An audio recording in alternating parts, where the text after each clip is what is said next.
So MiG33 is a mobile social network. It's actually, we're basing our model on QQ for the rest of the world. Tencent QQ, of course, is the third largest internet company in the world. It's a listed company with $60 billion company listed in Hong Kong and is focused on chat and chat rooms. That's very much MiG33. We're very big in Indonesia. We've got about 50 million users in this region, of which over half of them are in Indonesia. We've got a sizable portion in India and a whole host of other emerging markets. And then a year and a half ago, we made a decision to collapse operations in North America and move out here to Singapore. It's been really good. No regrets whatsoever.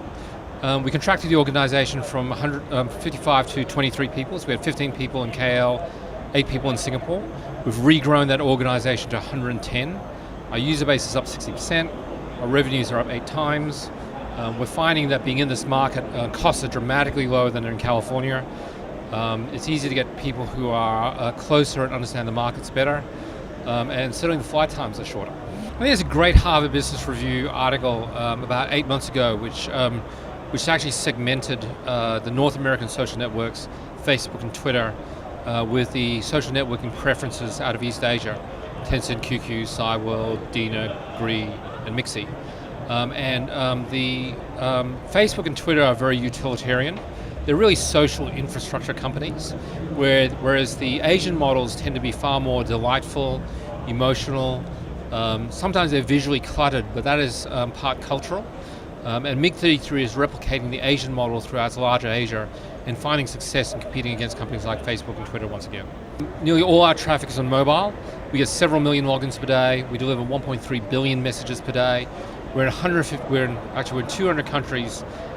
A substantial number in Indonesia, a reasonably large number in South Asia, and they're about as chatty as can be.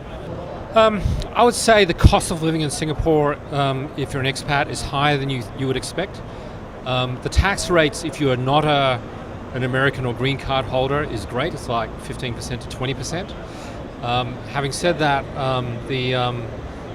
if you are a green card holder or a US citizen, of course you're bearing the cost of US tax. I would say though, net on net, you're still better off. Once again, there's so many subsidies here. Public transport actually works.